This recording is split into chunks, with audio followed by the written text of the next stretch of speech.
नमस्कार दोस्तों, मैं डॉक्टर छोटे लाल गुप्ता, असिस्टेंट प्रोफेसर। आज 5 जून 2020 पर्यावरण दिवस के अवसर पर आप सबको हार्दिक अभिनंदन। आज की इस ऑडियो व्याख्यान में पर्यावरण संरक्षण हेतु वृक्ष पूजा की महत्ता पर चर्चा करने जा रहा हूँ। ऐसा कहा जाता है, न ये धरा होगा न ये आसमान होगा, जो पर्यावरण न बचा तो ना कोई इंसान होगा। भारतीय संस्कृति एवं परंपराओं में पेड़ पौधों का विशिष्ट महत्व रहा है। पेड़ हमारी संस्कृति के संरक्षक भी माने जाते हैं। हमारे साधु संतों और महात्माओं ने पेड़ पौधों की छत्र छाया में ही तपस्या करते हुए ज्ञान प्राप्त किया था। भारत भूमि पर वृक्षों, वनों, पौधों और पत्तों को देवतुल्य मानकर पूजा जाता रहा है। प्रत्येक मांगलिक अवसरों पर घरों के दरवाजों पर कनेर, आम तथा अशोक और केले के पत्तों से सजावट होती रही है। विशेष पर्वों और उत्सवों पर वृक्षों की पूजा अर्चना की जाती है। हमारे प्राचीन धार्मिक ग्रंथों और वेदों में भी उल्लेख है कि मानव शुद्ध वायु में सांस ले, शुद्ध जलपान करे, शुद्ध अन्न फल भोजन करे, शुद्ध मिट्टी में खेले कूदे व कृषि करे। हिंदू धर्म में तो कई देव मंदिरों में पेड़ों को भी देवता का प्रतीक माना जाता है। पीपल, तुलसी, वट वृक्षों की पूजा अर्चना पर्यावरण संरक्षण का ही परिचायक है। हमारे धर्मशास्त्रों में पौधारोपण करना किसी यज्ञ के पुण्य से कम नहीं माना जाता है। वृक्ष एक ओर जहां हमारे जीविकोपार्जन के साधन है, वहीं दूसरी ओर हमारे जीवन के आधार भी। पौधारोपण और जलाशय निर्माण को पुनीत कार्य माना जाता है। हमारे राजा महाराजाओं ने प्रजा की सुख सुविधा के लिए न केवल सड़कों का ही निर्माण कराया, बल्कि इनके किनारे छायादार वृक्ष व जलाशयों की व्यवस्था भी की। सम्राट अशोक ने समूचे राज्य में पर्यावरण संरक्षण की दिशा में जगह जगह फलदार व छायादार वृक्ष लगाकर वन्य जीवों और जीव जंतुओं को आश्रय प्रदान किया। वृक्ष पुराण के अनुसार वृक्ष हमारे जीवन के सहचर हैं। हमारा जीवन वृक्षों के अस्तित्व पर निर्भर है। वृक्षों की छोड़ी गई प्रश्वास हमारी श्वास है। वृक्षों के मूल, तने, पत्र, पुष्प, फल हमारे जीवन की अनेक आवश्यकताओं की पूर्ति करते हैं।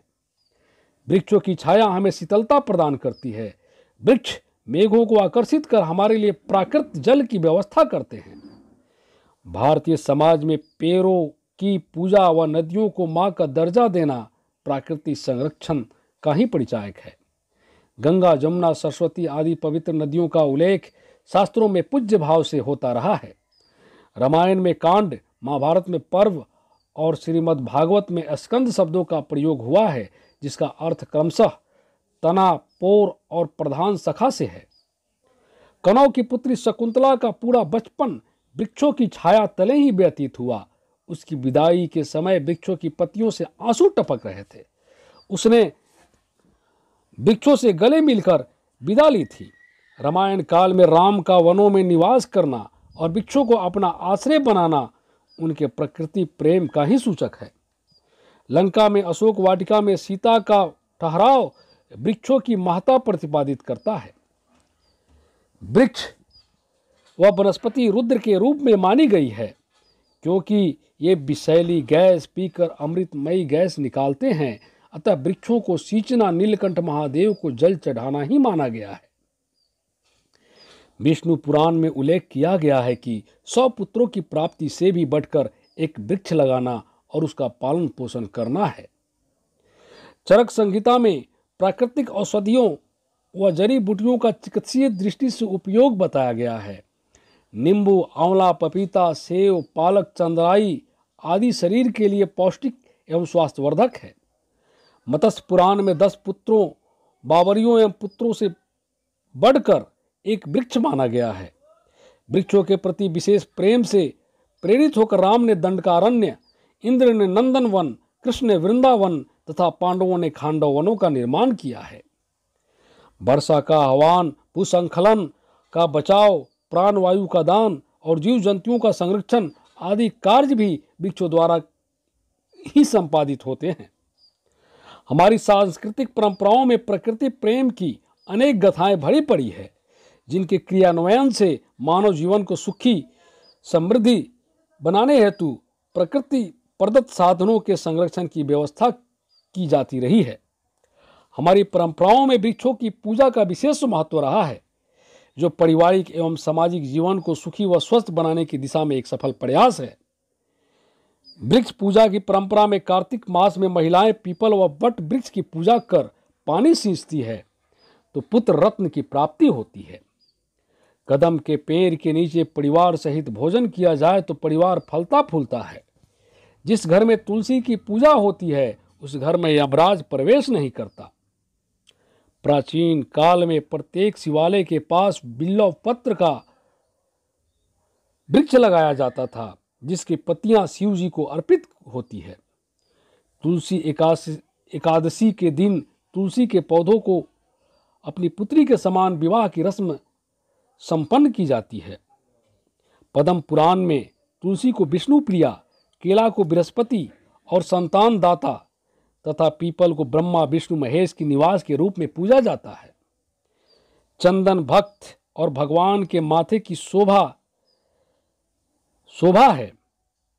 कार्तिक मास की शुक्ल पक्ष की नवमी को आंवला नवमी कहते हैं।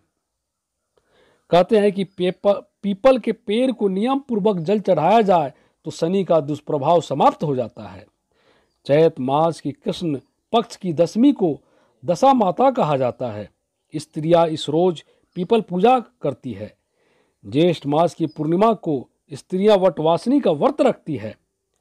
वट वृक्ष को जल सींचती है। हरियाली अमावस्या और वसंत पंचमी आदि पर्वों पर व्रत उपवास के साथ वनस्पति पूजा होती है। बढ़ती जनसंख्या और भौतिकवादी व्यवस्थाओं के फलस्वरूप वृक्षों की अंधाधुंध कटाई हो रही है। प्रकृति से निर्दयता पूर्वक छेड़छाड़ की जा रही है। अतः आज प्रदूषण की भयावही समस्याओं का सामना करना पड़ रहा है। गांधी जी ने कहा था, प्रकृति सभी जीवों का भरण पोषण तो करती है, किंतु एक भी लालची की तृष्णा शांत करने में अक्षम है। पीपल बरगद को ब्राह्मण माना जाता था, उन्हें काटना ब्रह्म हत्या के समान माना जाता है।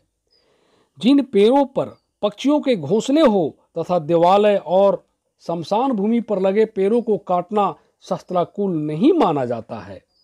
साथ ही दूध वाले वृक्ष जैसे बर, पीपल, बहेरा, अरर, नीम आदि को काटने वाला पाप का भागीदार होता है।